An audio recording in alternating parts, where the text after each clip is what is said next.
우리 사사기 말씀 같이 나누겠습니다. 오늘 같이 보실 말씀은요, 사사기 6장 33절부터 40절에 있는 말씀입니다. 사사기 6장 33절부터 40절에 있는 말씀, 하나님의 나라를 세우시는 방법, 이런 제목으로 함께 말씀 나누겠습니다. 어떤 일을 준비하고 계획하고 실행하는데 다 나름대로 방법들이 있으십니다. 사업의 현장에도요, 그 사업을 계획하고 움직여 가시는 방법들이 있으시고요. 가정을 이끌어가는데도 그 가정을 이끌어가는 부모님들만의 방법이 있습니다. 하나님께서도요, 하나님의 나라를 세워가시는 하나님의 방법이 있으십니다. 하나님의 사역들, 하나님의 나라, 또 하나님의 사람들, 하나님의 자녀들, 여러분, 이 모든 것들이 운에 맡겨져서 키워지거나 세워지는 것이 아니고요, 분명한 하나님의 방법이 있습니다. 하나님께서는 그 하나님의 방법으로 세워가시고 지켜가시고 확장해 가시는 것입니다. 우리가 이 하나님의 방법을 조금 이해한다면 우리가 일찍 실망하지도 않을 것이고요, 우리가 더 인내할 수도 있을 것이고요, 우리가 또 소망을 잃지 않게 될 것입니다.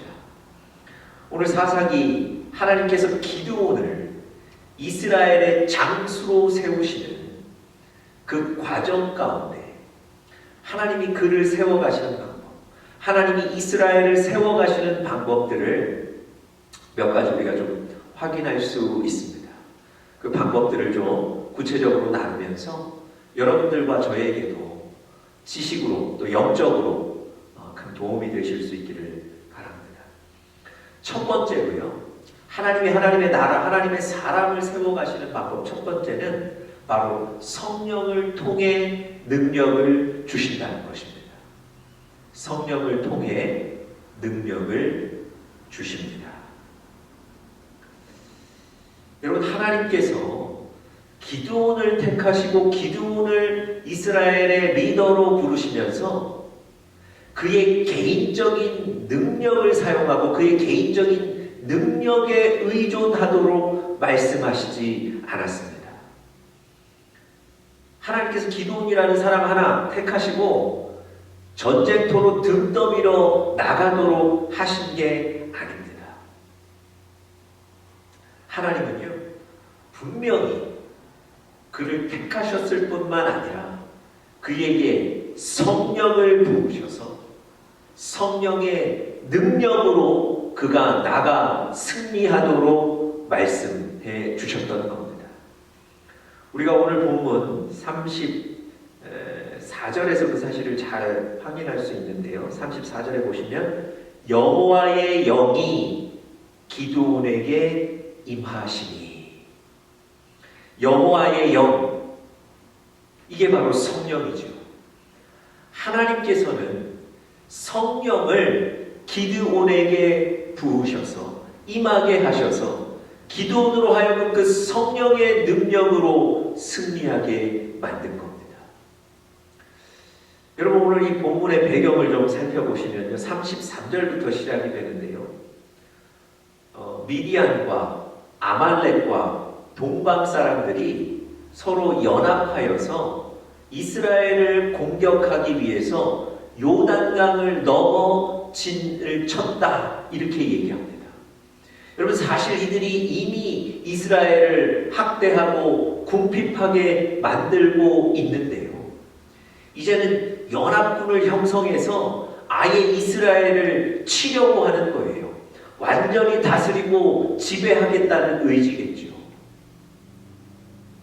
여러분, 이스라엘에게는 사실 아무런 힘이 없습니다. 그동안 계속 학대를 당해오고 있었고 그들 때문에 늘 궁핍함에 처해 있었습니다. 싸울 능력도 상실하고 의욕도 상실한 상태인데 아예 연합군들이 이스라엘을 삼키기 위해서 들어와 있다는 거죠. 이런 전투에 하나님이 기드온을 부르신 거예요. 여러분, 조금 유리한 전투에, 그래도 승산이 있는 전투에 부르신 게 아닙니다. 그야말로 어두운, 승리의 기대는 하나도 할 수 없는 어두운 그림자가 드리워진 그 상태에서 기드온을 전쟁의 장수로, 이스라엘을 구원할 구원자로 부르신 거예요. 여러분, 기드온이 아무리 개인적인 능력이 있었다고 해도 어떻게 이 상태를 역전시키고 이길 수 있겠습니까? 하나님께서 이때 기드온에게 분명히 말씀하시죠. 여호와의 영이 기드온에게 임할 것이다. 하나님께서 기드온에게 성령을 충만하게 임하게 하신다는 겁니다. 여러분, 기드온이 성령의 능력을 힘입어 나가 전투도 하고요, 그리고 그곳에서 승리하게 되는 겁니다. 여러분, 사도행전 1장에 보면 오직 성령이 너희에게 임하시면 너희가 권능을 받는다, 그렇게 기록하고 있습니다. 이 권능이라는 단어, 두나미스라는 단어인데요, 이게 바로 그 다이너마이트의 그 폭발력을 의미하는 겁니다. 성령을 받게 되면, 성령이 우리 안에 임하시면 우리 안에 그 권능, 다이너마이트가 폭발하는 그 폭발적인 그 권능도 성령이 가지고 계셔서 우리 안에 일하실 수 있다는 겁니다. 여러분, 기도를 그 전쟁터에 나가게 한 것, 그리고 그곳에서 승리하게 한 것, 여러분, 기드온의 능력이 아니라 바로 성령의 능력이었던 것입니다.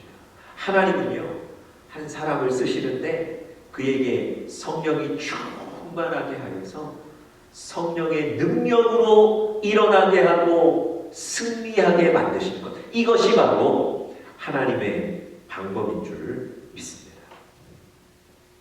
여러분, 기드온에게 성령이 임하였더니 어떤 일이 벌어졌습니까? 34절 계속해서 읽어보면 이렇습니다. 여호와의 영이 기드온에게 임하시니 기드온이 나팔을 불매. 여러분, 나팔을 분다는 건 사람들을 호출하는 의미가 있습니다. 특별히 지금 저 연합군과 싸워야 되는데 이 전쟁에 나갈 군사들을 호출하는 의미가 있는 거예요. 여러분, 기드온이 나팔을 불며 다 모여라 얘기하는 거예요. 그때 어떤 일이 벌어집니까? 아비에셀이 그의 뒤를 따라 부름을 받으니라. 이 아비에셀 사람들이, 아비에셀 집안 사람들이 이 기드온의 나팔 소리를 듣고 반응해서 기드온을 따라 전쟁에 나가겠다고 뒤따라 나왔다는 거예요. 여러분, 이 아비에셀 사람들은요, 사실 이 기드온의 집안 사람들입니다. 고향 사람들이에요. 이 기드온이라는 사람이 바로 이 아비에셀 가문의 출신이라는 거예요. 그래서 여러분, 어떻게 보면 우리 집안 사람이 장수로 나가는데 그래도 우리가 좀 도와줘야 되지 않겠나? 이 아비에셀 사람들이 가장 먼저 반응해서 기드온에게 나갔던 것은 그런 면에서는 당연한 듯 보일 수 있습니다. 그런데요, 우리가 이 전 본문 생각해 보시면 사실 이 일이 당연하지 않습니다. 여러분, 이 아비에셀 사람들, 기드온의 집안, 또 기드온의 고향 사람들, 이 사람들은 어땠습니까? 완전히 우상을 섬기던, 영적으로 타락했던 사람들이죠. 기드온이 우상을 허물었을 때 그것 때문에 얼마나 분개했습니까? 우상을 섬기며 사실 영적으로는 타락했던 사람, 그 사람들이 기드온과 함께, 하나님의 부르심을 받은 기드온과 함께 전쟁에 나가겠다고 손들고 나오는 것, 여러분, 이게 쉬운 일이 아닙니다. 그리고 또 한 가지, 기드온이 우상을 파괴하고 그곳에 제단을 쌓고 하나님께 예배드렸을 때 그것에 분노해서 기드온을 죽이겠다고 기드온을 내놓으라고 얘기했던 사람들이 바로 그 아비에셀 집안 사람들, 고향 사람들 아닙니까? 여러분, 이 사람들이 기드온에게 지금 좋은 감정을 갖고 있지 않아요. 기드온을 도와주겠다는 호의적인 생각을 할 만한 사람들이 아니라는 겁니다. 기드온을 죽이겠다고 협박했던 사람들인데요. 여러분, 기드온이 나팔을 분다고 그들이 가장 먼저 손들고 기드온 돕겠다고 나왔겠습니까? 여러분, 이건 가능하지 않은 얘기예요. 그럼에도 불구하고 어떻게 그 아비에셀 사람들이 가장 먼저 기드온의 호출을 듣고 반응했을까요? 여러분, 기드온이 그들을 향해 호소한다고 되겠습니까? 그들을 향해 설득한다고 되겠습니까? 우상 허문 것 사과한다고 그들이 그 사과를 받아들였겠습니까? 아니요. 그걸로 되는 게 아니에요. 다른 답이 없습니다. 성령이 기드온에게 임하였더니, 여러분, 성령의 능력이 그들을 바꾸는 거예요. 여러분, 기드온에게 임했던 그 성령이 능력을 행하는 겁니다. 그래서 기드온에게 호의적이지 않았던 그 사람들마저도 성령이 바꾸시는 역사를 보여주실 줄 믿습니다.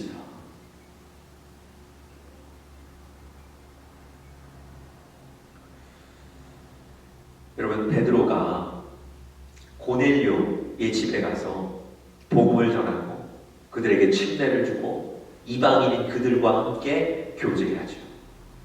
이 사실이 예루살렘 교회에 알려집니다. 예루살렘 교회의 지도자들과 교인들이 깜짝 놀래고 또 분노합니다. 어떻게 이방인들에게 복음을 전하고 그들과 교제할 수 있는가? 여러분, 베드로가 그들과 마주 앉았습니다. 그리고 베드로가 성령님이 그에게 말씀하신 것을 그대로 간증합니다. 성령님이 행하셨던 일들을 그대로 간증합니다. 그랬을 때 그 얘기를 들은 그 분노에서 왔던 사람들이 분노를 가라앉히게 되고요. 놀랍게 그 베드로의 사역을 인정하게 되고요. 성령님이 하셨다는 것을 인정하고요. 오히려 베드로의 영적인 권위를 더 높여주는 그런 일이 벌어졌습니다. 여러분, 무엇 때문에 이런 상상치 못한 일들이, 이런 갈등들이 너무나 쉽게 해결되는 겁니까? 성령님 때문에 그렇습니다. 성령이 역사하시니까, 성령이 능력을 행하시니 사람들의 마음도 변화되게 되는 겁니다.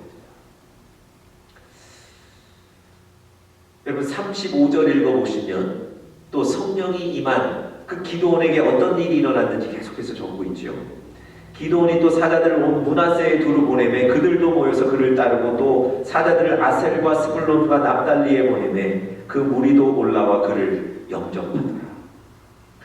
여러분, 이 기드온의 호출을 받고 아비에셀만 움직인 게 아닙니다. 많은 다른 지파들이 군사들을 보낸 거예요. 여러분, 아까도 말씀드렸지만 이 전쟁은 유리할 것이 하나도 없는 전쟁입니다. 군사력을 비교해봐도 도저히 승산이 없는 전쟁입니다. 그런 전쟁에 이 기드온의 호출을 듣고 많은 지파들이 군사들을 보냈다는 겁니다. 여러분, 심지어 이 기드온을 장수로 믿고 이 기드온을 리더로 인정하는 것, 이것조차 쉽지 않았을 겁니다. 기드온은 장수가 아니었잖아요. 그럼에도 불구하고 기드온의 호출을 받고 다 모인 거예요. 여러분, 무엇이 이 일을 가능케 했겠습니까? 다른 이유가 없습니다. 하나님께서 그에게 성령을 부어주셨고 성령의 능력이 그 안에 벌어진 거예요. 여러분 성령의 능력으로 이 일을 행하게 될 줄 믿습니다. 여러분 지금 이 얘기 들으시고 혹시 성경에 다른 인물 생각나시는 인물들이 있습니까? 제가 성령에 대해서 계속 설교 드렸을 때 사울 왕에 대해서 한번 설교 드린 적이 있습니다. 사울이 그 당시에는 밭에서 소 몰고 밭을 갈던 사람이었는데요. 그에게 성령이 임했다는 거예요. 그가 온 지파들에게 사람들을 보내서 군사들을 모이게 하라 얘기했더니 여러분 그 사울의 한마디 듣고 하루아침에 33만 명의 군사가 모였다는 얘기 제가 드리지 않았습니까? 여러분 밭에서 소 몰던 사람, 아니 그 사람의 얘기를 듣고 어떻게 하루아침에 33만 명의 군사가 모일 수 있습니까? 아무리 다른 인간적인 방법을 강구해도 이것은 불가능한 일이에요. 여러분 그에게 성령이 임하였더니 성령의 능력으로 그 일이 가능케 된 줄 믿습니다. 여러분 하나님은요 성령으로 능력을 주셔서 하나님의 나라를, 하나님의 사람을 세우시고 사용하십니다. 여러분과 제 안에 끝까지 성령을 구하고 성령으로 생각하고 성령으로 사역하고 성령으로 행하면 그런 은혜가 있기를 간절히 축복합니다. 두 번째로요, 하나님이 하나님의 나라를 세우시는 방법. 두 번째는 하나님은 우리가 묻기를 원하시고 그 물음에 대답하신다는 것입니다. 하나님은 우리가 묻기를 원하시고 하나님은 그 물음에 대답해 주십니다. 여러분 이렇게 기드온에게 성령이 임하고 난 뒤 군사가 모여서 전쟁 준비를 마쳤습니다. 이 일 후에 바로 그 유명한 기드온의 양털 기도가 나오죠. 기드온이 자기 마당에 양털을 놓고 하나님 앞에 기도하는 거예요. 하나님 오늘 밤새도록 이슬이 이 양털만 적시고 마당에 땅은 적시지 않게 해주세요. 내가 그러면 하나님이 나를 부르신 것을 확신하겠습니다. 또 그 다음 날에는 반대로 얘기하죠. 땅만 적고 양털은 젖지 않게 해주십시오. 여러분 이것을 통해서 사실은 이 기드온이 하나님이 나를 부르셨다는 분명한 확신을 갖게 되죠. 사실 이 양털 기도를 놓고 많은 해석들이 있습니다. 야, 기드온이 너무 믿음이 없는 것 아닌가? 아니 하나님이 지금 이렇게 부르시고 보여주시고 한 게 많은데 아직도 이런 것을 구하는가? 야 기드온이 너무 의심이 많은 것 아닌가? 기드온이 믿음이 없어서 너무 나약한 자 아닌가? 여러분 뭐 여러 가지 생각들과 해석들이 있을 수 있습니다. 그렇지만 그것보다 더 중요한 것은요, 오늘 이 본문에서 기드온을 하나님께 확신을 위해서 물었다는 거예요. 그리고 하나님은 그 물음에 대답해 주셨다는 겁니다. 이것을 통해서 기드온이 전쟁에 나갈 마지막 확신과 용기를 준비하게 된 거거든요.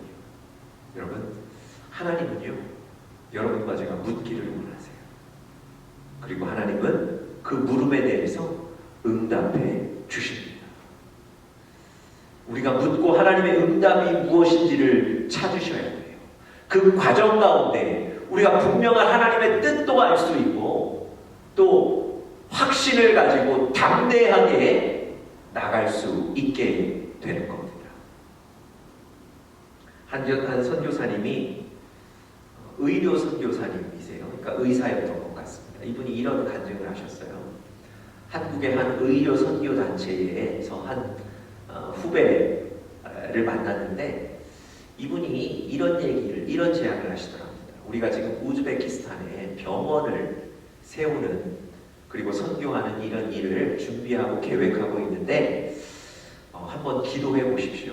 이 일에 같이 동참하시면 어떻습니까? 하나님의 뜻을 한번 구해 보십시오. 이렇게 제안을 했답니다. 이분이 그 얘기를 듣고 기도하면서 하나님의 뜻을 구하기로 하셨는데요. 마침 이 기드온의 기도가 생각이 났답니다. 그래서 기드온처럼 하나님께 요구 조건, 말하자면 그렇죠. 3가지 하나님께 물었답니다. 하나님, 첫 번째 물었던 것은 하나님이 낯선 나라에 대한 정보를 예상치 못한 어떤 정보를 자기에게 주셔서 관심을 좀 갖게 해주십시오. 두 번째 요구는 그 우즈베키스탄이라는 나라의 사람들에 대해서 사랑하는 마음, 긍휼의 마음을 저에게 주십시오. 세 번째, 성경을 통해서 하나님의 말씀으로 분명히 나를 보내신다는 증거를 좀 보여주십시오. 그러면 제가 하나님의 뜻인 줄 알겠습니다. 이 3가지를 구했다는 겁니다. 이분은 그리고 제일 마지막에 이 일들을 일주일 안에 주십시오. 이렇게 구하셨다는 거예요. 이틀째 되던 날 한 미국인 부부를 만났는데요. 자기에게 어떤 책 한 권을 선물로 주더랍니다. Catch the Vision 2000 이런 책이었는데 어쨌든 고맙게 받았지만 그 책을 읽어보거나 열어볼 생각을 하지 않고 집에 갖다 두었습니다. 그리고 그 다음 날 아프리카에 아는 선교사님이 마침 한국에 들어오신다고 하셔서 공항에 마중을 나가게 된답니다. 그런데 공항에 마중을 나가 있는데 그때 마침 한 방송사에서 취재를 나왔는데 우즈베키스탄의 그 심장병에 걸린 아이들이 아마 한국으로 치료를 받기 위해서 한국으로 들어오는 입국하는 그 장면을 취재하는 어떤 방송사가 있었답니다. 그래서 눈에 띄어서 유심히 쳐다봤는데요. 10살쯤 된 두 여자아이들, 심장병을 가진 그 두 여자아이들이 들어오는데 그 아이들, 그 우즈베키스탄 그 두 아이를 보는 순간 사실은 너무나 주체할 수 없는 눈물이 막 흐르게 됐다는 거예요. 그 아이들, 우즈베키스탄의 그 아이들, 사람들을 보고 사랑하는 마음, 긍휼한 마음을 가지게 되는 거죠. 그리고 그 기도를 한 넷째 날 여전히 하나님의 뜻을 구하며 성경을 보고 있는데 이사야 49장을 보는 가운데 하나님이 나를 그곳에 선교사로 부르신다는 확신, 말씀을 통한 증거를 받았다는 거예요. 근데 이분이 하나님, 여전히 첫 번째 내가 구한 조건은 충족되지 않았는데요, 이렇게 생각하고 있었답니다. 그러니까 예상치 못한 그 나라에 대한 정보를 좀 주셔서 자기가 관심을 갖게 해달라고 이런 첫 번째 기도 제목 물음이 있지 않았습니까? 갑자기 이분이 그 미국 부부가 준 책 생각이 나더랍니다. 이게 무슨 책이야? 그러고는 나중에 생각이 나서 그 책을 열어봤더니 우즈베키스탄에 관한 정보가 가득 담겨 있더랍니다. 이분이 그래서 선교사로 그렇게 결단하게 되었다는 간증을 하셨는데, 여러분, 하나님께 묻고 또 하나님은 우리의 물음에 대답하시고 그 과정 가운데 우리가 하나님의 뜻을 알게 되고, 여러분, 이것이 또한 하나님이 사람과 하나님의 나라를 세우시는 방법인 것을 여러분들도 아시기를 바랍니다. 마지막 세 번째는요, 하나님이 나라를 세우시는 방법, 사람을 세우시는 방법, 마지막 세 번째는 하나님이 연약한 사람을 도우신다는 겁니다. 제가 일전에도 이 사상이 강해 설교를 하면서 이 기드온이 얼마나 약한 사람인가, 얼마나 상처가 많았던 사람인가에 대해서 말씀드렸습니다. 하나님이 지금 자기를 또 자기 민족을, 나라를 버리셨다고 생각하고 있습니다. 절망감에 빠져있는 사람이에요.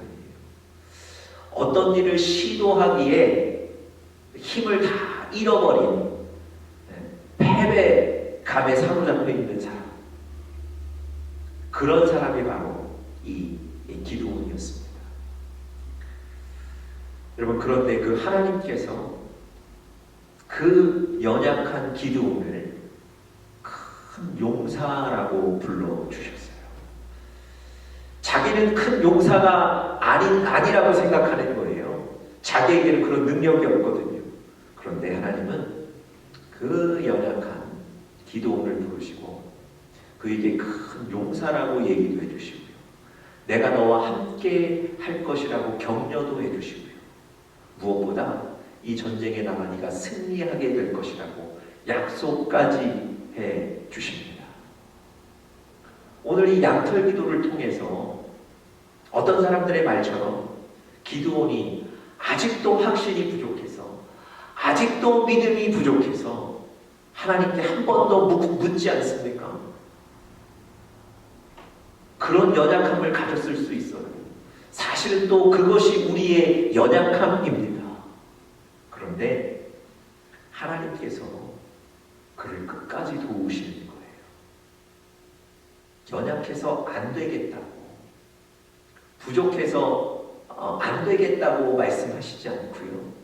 연약한 그를 계속해서 격려해 주세요. 연약한 그를 계속해서 일어나게 만드시는 겁니다. 양털 기도를 통해서 그에게 물음에 정확하게 대답해 주셨죠. 그가 구한 것 그대로 되게 하셨죠. 어떤 의미가 있겠습니까? 하나님은 그에게 용기를 주시는 거예요. 그를 도우시는 거예요. 그가 확신을 갖도록, 그가 하나님의 부르심에 응답하도록 하나님이 계속해서 그를 도우시는 겁니다. 결국 그 기드온이 큰 일을 감당했죠. 여러분, 하나님이요, 들에서 양치던 목동인 다윗을 내가 이스라엘 주권자로 삼겠다 말씀하셨어요. 여러분, 들에서 양치던 목동, 그래서 아무도 그를 주목하지 않았습니다. 집에 중요한 손님이 올 때 아버지조차 그 아들은 부르지 않았던 아들. 그런데 하나님은 들에서 양치던 목동, 냄새나고 아무도 주목하지 않던 그 어린 다윗을 이스라엘의 주권자로 삼으신 거예요. 여러분, 하나님은요, 연약한 우리를 내버려 두시지 않습니다. 연약하다고 우리를 하나님의 사역에 열외시키지 않으십니다. 하나님이 여러분과 저를 위로하시고 격려하시고 용기를 주시고 확신을 주시고 그렇게 우리를 도우시고 우리를 크게 귀하게 사용하실 줄 믿습니다. 우리의 약함, 여러분, 이것도 하나님께 맡기시고 이 약함 가운데 은혜 주실 그 하나님을 기대하시는 우리 사랑하는 영적 인간들 되시기를 간절히 축복합니다.